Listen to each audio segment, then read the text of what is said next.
কথা বলতে কি মশাই, বহুদিন ধরে বাপটাকে খুঁজছি কিন্তু পাইনি। পেলে শালার বেটাকে জিজ্ঞাসা করতাম, আমার মতন এই ভিখারি বাচ্চার নাম রাজা রেখেছো কেন? রাস্তাঘাটে লোকের উপহাস শুনবো বলে। আরে বাবা, আমিও এই মডার্ন যুগের ছেলে, সব উপহাসের মুখে ঝামা ঘষে সকল রাজা সেজে ঘুরছি। কাজেই ঢুকে মালিককে বলে দিয়েছে, মাইনে 2 পয়সা কম দিলেও চলবে, কিন্তু রয়্যাল ড্রেস আমার চাই। এই রয়্যাল ড্রেস পরে নকল রাজা সেজে বড় লোকের মেয়েদের সাথে নকল প্রেম করব।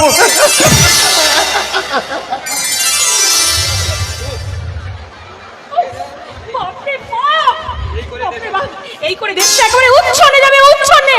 বলা নেই পাওয়া নেই, হুট করে কলেজ সর্বকর। এখন এই ভারী ব্যাগ নিয়ে আমি কি করতে যাব? দেখি দাদাকে একটা ফোন করে দেখি। কি পরিষেবা নেই? সারা ছোড়ের বাচ্চা পরিষেবা থাকে কোথায়? মুখে লাগাম দিয়ে কথা বলে বলছি, আর একটাবার শুয়োরের বাচ্চা বললে কি করবে? আমি কি তোমাকে বলেছি নাকি? এখানে আমি ছাড়া তো আর কোনো দ্বিতীয় ব্যক্তি নেই, তাহলে গালিটাকে তুমি ওই বাচ্চার কুটিগুলোকে দিচ্ছ? চুপ করো, আজ বকবক না করে তুমি খুকি কাকে বললে? হ্যাঁ, খুকি কাকে বললে? পরেছো তো একটা হাফ প্যান্ট, তো তোমাকে খুকি বলবো না তো কি দিদিমা বলবো? কি ইংরেজি গালি? এই যে বড় লোকের হাফ প্যান্ট পরা টুনটুনি রাস্তেল মানে কি জানা নেই তো? জানা নেই তো? এই হচ্ছে বাঙালি মেয়েদের এক মুদ্রা দোষ। 2 কলম লেখাপড়া শিখে নিজেকে মনে করে মহারানী ভিক্টোরিয়া। এই জন্যে আমি বাঙালি মেয়েদের সাথে প্রেম করি না। আমি প্রথম জীবনে প্রেমে পড়েছিলাম ইংল্যান্ডের যুবরানী ডাইনা, আমেরিকার বিল ক্লিন্টনের বিয়ে মনিকা, মুম্বাইয়ের বিখ্যাত গ্ল্যামার কুইন নায়িকা দিব্যা ভারতী। ফাঁকা, একেবারেই ফাঁকা। তবে তুমি যদি ইংরেজি গালি দেওয়া বন্ধ করো, তাহলে তোমাকে আমার প্রেমের গাড়ির প্যাসেঞ্জার হিসেবে তুলে নিতে পারি। আমি না হয় তোমার প্রেমের গাড়ির প্যাসেঞ্জার হলাম, কিন্তু তার আগে বলো তো তোমার এই পোশাকটা পরার কারণ কি? আছে, তবে তোমাকে আমি বলতে পারি, তুমি যদি তোমার এই পোশাকের ব্যাখ্যাটা দাও। আমার পোশাকের ব্যাখ্যা তোমাকে দিতে হবে? নিশ্চয়। তো এই যে জামা প্যান্ট সবই তোমার ছোট, এইগুলো কি ঠিক কম পড়েছিল নাকি তোমার বাবার পয়সা কম পড়েছিল? তুমি আমাকে বাংলায় বলো গো, আমার সাথে প্রেম করতে হলে আমি তোমাকে বাংলায় বলবো আর তোমার সঙ্গে প্রেম করবো। তোমাকে নিয়ে এমনি করে বলবো, এতদিন ভাবছি কবে তোমার দেখা পাই, ছিল যা চির পাশের বেকার জীবনটা।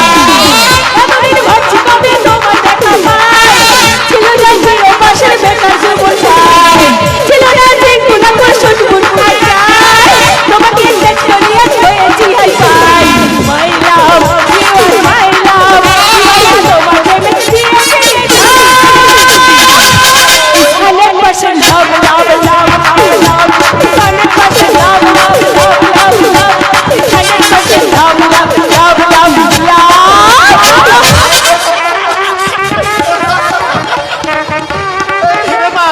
রাস্তার উপরে নাচ গানের মজলিস বসেছে যে। আরে হ্যাঁ না, তুই হঠাৎ কলেজ বন্ধ করে? আরে দাদা কি বলবো, হঠাৎ কলেজ সর্বকে ডেকে দিল, তাই আমি ভাবলাম এই কটা দিন ওই কলেজে বসে না থেকে বাড়ি থেকে ঘুরে আসি। মানে আমাদের সাহেবের মেয়ে, ওরে বাবারে, একেবারে গোখরের করতে হাত। তা বেশ করেছিস, কিন্তু রাস্তায় এমন নাচ গান শুরু করলি কেন? কি বলবো দাদা, এই সার্কাসের চোখটার সঙ্গে না একটু প্রেম প্রেম খেলা খেলছিলাম। সে কি, তুই ওকে চিনিস না? না না না, চিনি না তো। কে ও? আরে বাবা, ও আমাদের বাড়ির নতুন কাজের লোক রাজা। অবস্থা তাই নগর রাজা সেজে একটু আনন্দ পায়। আর What is same? এই হতভাগা, এদিকে আয়। বলেন বড় বাবু, বলেন। তোর সাহস তো কম নয়, তুই তোর মেম সাহেবের সঙ্গে প্রেম করছিলি? না বড় বাবু, প্রেম করতে হলে তো আমি দীঘা কিংবা পুরী যেতাম। এই নন্দনপুরের ভাঙ্গাচোরা রাস্তায় কি প্রেম করা যায়? তাছাড়া মেম সাহেব তো কলকাতায় থাকেন, তাই গ্রামের পরিস্থিতিটা একটু বুঝিয়ে দিচ্ছিলাম। আবার ইংরেজি, না না না না, এদের আর মানুষ করা গেল না। তাই তো বিদ্রোহী কবি কাজী নজরুল ইসলাম বলেছেন, 7 কোটি সন্তান হে মুগ্ধ জননী, রেখেছো বাঙালি করে মানুষ করনি। ওরে গাধা, ওটা নজরুল ইসলাম নয়, বলেছেন বিশ্বকবি রবীন্দ্রনাথ ঠাকুর। ওই দুজনের মধ্যে যে হোক বললেই হলো, কারণ যখন মামতো পিস্ত তো ভাই। দাদা দাদা, তুমি বাড়িতে যা একখানা বিদ্যাসাগরের বাচ্চাকে পুষে রেখেছো না, তার পাল্লায় পরে হয়তো আমি পাগল হয়ে যাবো। তার পাল্লায় পরে পাগল হওয়ার চেয়ে আমার এখান থেকে আমার হোস্টেলে চলে যাওয়াই অনেক ভালো। চাকর বলিয়া অবজ্ঞা করিবেন না মেম সাহেব। ভক্ত কবি জয়দেব বলেছে, যেখানে দেখিবে ছয় উড়াইয়ে দেখো ছয়, পাইলেও পাইতে পারো অমূল্য রতন। এক চড়ে তোর মুন্ডুটা ঘুরিয়ে দেবো বাঁদর। ওটা জয়দেব বলেনি, বলেছেন রামকৃষ্ণ দেব। ওই একই হলো, রামকৃষ্ণ যখন জয়দেবের শিষ্য। এই মুখ হনুমান, হাঁটা বন্ধ কর, না হলে আর একটা জ্ঞানের বাণী বললে না, তোর মুখে আমি একবারে বন্দুকের গুলি মেরে শেষ করে দেবো। চুপ কর। সারাচ্ছিলে বাবু রে, তুই কোথায় রে? আমাকে বাঁচা রে। বড়বাবু, আমি কি কিছু ভুল বলেছি? আমি কি কিছু অন্যায় করেছি? তুই ঠিকই বলেছিস, কিন্তু তোর গাড়ি কই? ওই ওই যে সাদা গাড়িটা, ওটাতে। টুপি সারে গিয়ে বসে থাক, নইলে হয়তো তোকে বাঁচাতে পারবো না। কারণ তোর জ্ঞানের বহর দেখে হেনা হয়তো রেগে গিয়ে তোকে মেরে কাদা বানিয়ে ওই কুমোর টুলিতে পাঠিয়ে দেবে। হুকুম খারাপ বান উচ্চ লাগিয়া কাক যেমন ময়ূর হতে পারে না, তেমনি চকচকে পোশাক পরে এই ভিখারি কখনো রাজা হতে পারে না। তাই বলে আমরা একেবারে ফেন্নান নয় পড়ায়। ভগবান শ্রীরামচন্দ্র বলেছেন, এ ভারত ভুলিনা দরিদ্র ঐক্য মুতি মেথর, তোমার রক্ত তোমার ভাই। সেই সুবাদে আমিও তো আপনার ভাই। আসুন, good bye madam, good bye.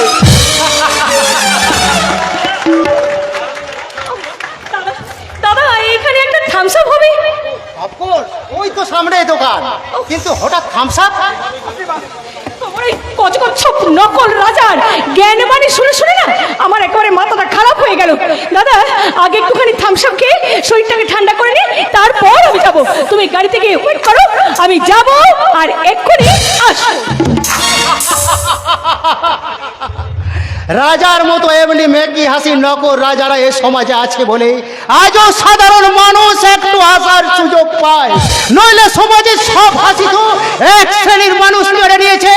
তাই তো প্রতিনিয়ত আকাশ বাতাস বিদীর্ণ করে শোনা যাচ্ছে অসহায় মানুষের বুক ফোলা দীর্ঘশ্বাস আর কর্মভেদী হাহাকার। বাঁচাও! কে আছো? কে আছো? বাঁচাও!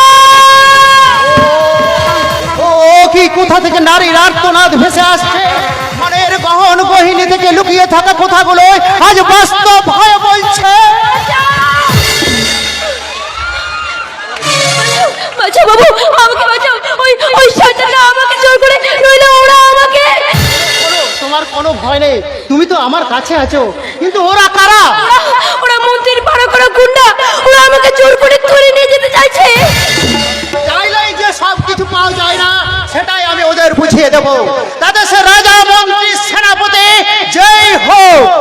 বহুত বড় বড় বার্তা শুনলাম, এবার আমাদের কথা শোন। এই পৃথিবীতে আমরা যা চেয়েছি সেটাই পেয়েছি, তার ব্যতিক্রম হয়নি আর হবেও না। তাহলে তোরাও শুনে রাখ, এই বিধান চন্দ্রনাথ কোনোদিন অন্যায়কে প্রশ্রয় দেয়নি, আজও দেবে না। তাই তোদেরকে আমি আপনি ভুল করছেন স্যার, আমরা ওকে তাড়া করিনি। বিধান না, এই একটু ম্যানেজ কর। স্যারের বড় ছেলে। হ্যাঁ সব, আমরা 10 জনের জন্য ছুটছিলাম, তাই ও হয়তো ভেবেছে। কিন্তু এখন তো প্ল্যাটফর্মে কোনো ট্রেন নেই, তাহলে ছোটার প্রয়োজন হলো কেন? নেই, কিন্তু এসে যেতে কতক্ষণ, তাই ছুটছিলাম। যাতে ট্রেনটা ফেল না করি, মানে কলকাতায় যেতে হবে তো? কত দূরের রাস্তা। দূর তো হবে, তোরা যে বাঁকা পথের পথে সোজা পথে চলবি কি করে? না না বাবু না, ওই শয়তানগুলোকে আপনি ছেড়ে দেবেন না, ওরাই আমাকে জোর করে তুলে নিয়ে যেতে চাইছিল। তুমি ভুল বলছো বহিন, আমরা তোমাকে তুলে নিয়ে যাবো কেন? তাছাড়া আমরা এই গ্রামের সহজ সরল সাদাসিধে ছেলে, আমরা কি গ্রামের মা বোনের কোনো ক্ষতির চিন্তা করতে পারি? শোন গ্রামের ভালো ছেলের দল, আজ আমি গ্রামের বুকে পা রেখেছি, তাই আজ আমি তোদেরকে ছেড়ে দিলাম, কিন্তু ভবিষ্যতে এমন ঘটনা ঘটালে তার যোগ্য জবাব পাওয়ার জন্য তৈরি থাকিস। Out out now get lost. Okay বাপ, আমরা চলেই যাচ্ছি। আসি স্যার, নমস্কার। বাবু ওই শয়তানগুলোকে আপনি ছেড়ে দিলেন, কিন্তু কিন্তু ওরাই তো এই গ্রামে আবার ঘুরে বেরোবে, আর ওদের শয়তানের হাতগুলো তো সচল থাকবে বাবু। আমার প্রতিবাদী হাত পঙ্গু হয়ে যাবে, সেটাই ভাবছো কেন? কিন্তু আপনারা তো বড় লোক বাবু, ওই ওপর তলায় ওঠার পরে আমাদের মতো নিচু তলার মানুষের কথা আপনাদের মনে থাকবে তো বাবু? আমি ডাক্তার, মানুষের সেবা করাই আমার শিক্ষা ও ধর্ম, সেখানে উঁচু নিচুর কোনো ভেদাভেদ নেই। তাছাড়া তাছাড়া তুমি তো আমার মনে গাঁথা রইলে। ডাক্তার বাবু না, ওই ডাকগুলো আমি অন্যের মুখে শুনবো, তোমার মুখে নয় রানী। ডাক্তার বাবু এতে লজ্জা পাওয়ার কিছুই নেই রানী।